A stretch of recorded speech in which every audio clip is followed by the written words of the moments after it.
itu dipegang, ditanggung oleh malaikat yang sangat besar, dan ada 8 malaikat kesemuanya. Hebat yang kata Allah Subhanahu wa ta'ala. Tapi kadang-kadang kita sebagai hamba ini sombong dengan dia, dengan dia kan. Baik, kat mana cerita tadi? Dah lupa balik dah.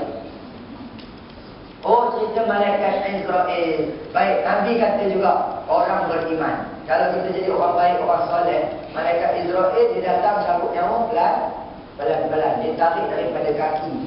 Ada riwayat kata tarik daripada kaki pelan-pelan, tarik. Sebab itu kita tengok, kalau kita pergi tengok orang mati kan, dia mula-mula kaki dia yang akan jatuh dulu. Dia akan membawa meletor sampailah ke kepala. Maka sebab itu kalau nyawa di ghar-ghara, yang bunyi kita kalau minum air macam habis tu kan, minum pakai straw tu. Bila nyawa sampai di situ, maka taubat sudah tertutup. Maka sebelum pintu taubat ditutup, apabila nyawa di ghar-ghara, maka bertaubatlah sekarang. Kan? Ada pun orang yang toleh, orang yang jahat, orang yang maksiat, orang yang bantah perintah Allah, malaikat Israel rentak nyawa dia dengan rentapan yang sangat dahsyat. Bayangkan Nabi kita Muhammad sallallahu alaihi wasallam sendiri, kekasih Allah pun merasai sakitnya di saat cabut nyawa tadi, apatah lagi kita. Sebab Nabi pernah berdoa, wahai Tuhan, aku nak supaya sakit dicabutnya nyawa umatku dihimpunkan kepada aku ketika aku dicabut nyawa. Bagi ke akulah sakit itu. Kan? Maknanya kata tahu Nabi dah ambil sikit dah kesakitan yang kita nak tanggung ketika mati besok, tahu itu pun masih sakit lagi. Bayangkan sebenarnya apabila dicabut nyawa kita, sangatlah menyakitkan. Tapi kalau bagi orang beriman, insya-Allah. Baik. Oh, kita cerita pula sebelum mati ni ya. Bukan sebelum mati, dah mati dah. Bila dah mati, yatbi'ul mayyita thalathatun. Kata Nabi, yang akan mengiringi jenazah itu 3. Ahluhu wa maluhu wa amaluhu. Yang ni kalau tuan-tuan perasan, persembahan saya minggu semi-final, saya berduet dengan Piu Hafiz, juara tu kan. Rezeki Piu Hafiz nak jadi juara walaupun dia pernah dapat bottom 3 markah rendah 2 kali, tapi itu yang kata rezeki. Persembahan dia masa minggu akhir tu menjadi kan. Masa itu saya buat persembahan duet. Inilah cerita pasal alam barzakh. Kalau tuan-tuan perasan dalam persembahan tu, tapi masa itu TV dia tersilap ambil shoot kan. Saya sebenarnya dengan Piu Hafiz tu bawa belon. Dia pegang belon. Saya datang dekat dia, saya cucuk belon tu. Pak, lepas tu dia tanya, kenapa ni saya? Tiba-tiba dia pecahkan belon. Saya pun kata, Ustaz Hafiz, itulah hakikat kehidupan. Dia punya simbolik ni kan. Maksudnya apa dia? Tadi belon tu elok aja kan. Tiup. Okey, besar belon tu. Tiba-tiba saya datang, saya pecahkan. Kehidupan kita ni boleh, kematian boleh datang secara tiba-tiba, tak disangka. Tengah sedap-sedap, badan tengah sehat, tengah seronok, tengah seronok dengan keluarga, tiba-tiba kematian boleh datang. Baik, jadi bila kematian datang, maka berpindahlah kita ke alam barzakh. Contoh bila sebut alam barzakh, dia ada 2 tau. Boleh jadi barzakh itu maksudnya alam kubur. Barzakh maksudnya dinding, alam yang mendinding kita dan juga alam dunia. Kita duduk dalam kubur, dalam alam barzakh, jauh tak dengan orang di dunia? Jauh ke tak? Tak jauh pun.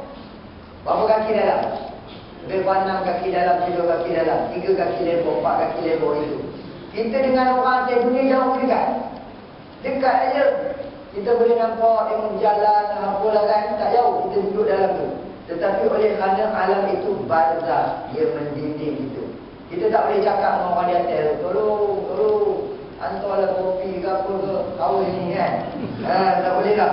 Orang yang di atas tu pun tak tahu cerita di bawah. Di bawah ni dah kena balon, dah kena smackdown, dah kena stone cold, semua ikut dengan mereka tu. Tapi tak boleh tolong kan. Baik, yang kita akan bawa pada 3 perkara: keluarga, harta dan juga amal. Yatbi'ul mayyita thalathatun, ahluhu wa maluhu wa amaluhu. Yarji'un nani, 2 balik, keluarga balik, apa dia? kata balik. Keluarga ni datang ikut kita tadi, ramai datang, isteri datang, anak semua datang. Penghormatan terakhir. Kan? Walaupun kadang-kadang ada yang dah musuh-musuh sebelum tu kan. Tak ada. Tak apa lagi kita datang tengok dia. Kali terakhir. Walaupun sebelum tu mungkin ada gaduh ke apa kan. Penghormatan akhir. Isteri, kalau suami mati, sayang macam mana pun, dia tunggu ke dia balik? Suami kalau sayang dengan isteri, tunggu ke balik? Lagi cepat dia balik. Ya. Isteri tu mungkin tahan lama sikit, dia koyak-koyak dulu. Otak-atak apa semua dulu kan. Dia sebenarnya kan, kata Nabi, meratap itu salah. Meratap ni maksudnya macam budaya Arab dulu kan. Dia sampai orang kata cari-cari apa, koyak-koyak baju, cari-cari rambut, tarik rambut. Kan dia bantai terkoyak boleh-boleh lah. Itu yang salah. Tetapi sedih, menangis, terkoyak lebih kurang, itu dituntut. Sebab pernah berlaku sendiri kepada Nabi ketika anaknya Ibrahim meninggal dunia. Nabi terkoyak sendiri nangis. Sahabat tanya, "Oi, Rasulullah kata tak boleh nangis, kata tak boleh terkoyak. Dulu pernah cakap kan, kata tak boleh meratap." Lalu Nabi kata yang salah itu ialah menatap. Terkoyak boleh-boleh, marah menyalahkan Tuhan, itu tak boleh. Tapi terkoyak, belenang air mata, sedih anak meninggal, isteri meninggal, itu dituntut. Man la yarham la yurham. Barang siapa yang tidak mengasihi, dia tidak dikasihi. Tak kala isteri kita meninggal, anak kita meninggal, kita tak koyak langsung kan. Nampak suka ke kerai hati ke macam mana ke. Tapi saya teringat Ustaz Ismail kamu, dia kata apa, beza lah orang lelaki dengan orang perempuan. Orang perempuan lama sedihnya. Kadang-kadang ada yang tak kahwin sampai kesudah. Oh, Kak Eton tu. Kak Eton muda lagi, suami dah meninggal. Kan apa salahnya kahwin dah, cari berganti, susah tengok lah. Bela anak 17 orang lagi. Kan?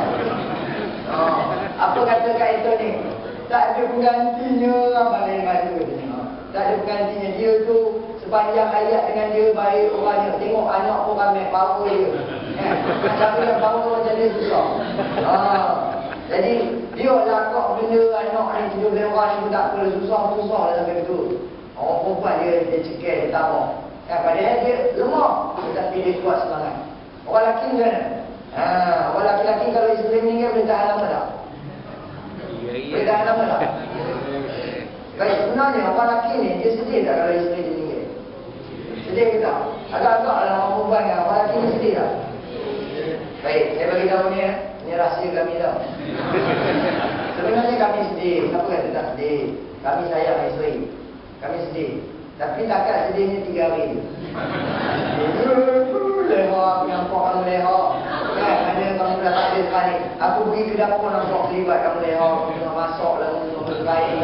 Kan, pergi ke bilik ayah lagi dah nampak kamu tengah mandi kemban semua. Nampak pergi ke ruang tamu nampak kamu tengah muka dengan telesen. Masuk ke bilik tidur lagi dah nampak kamu sebayang-bayang, kamu tengah tidur nongin lah pula. Kan, maknanya sebayang-bayang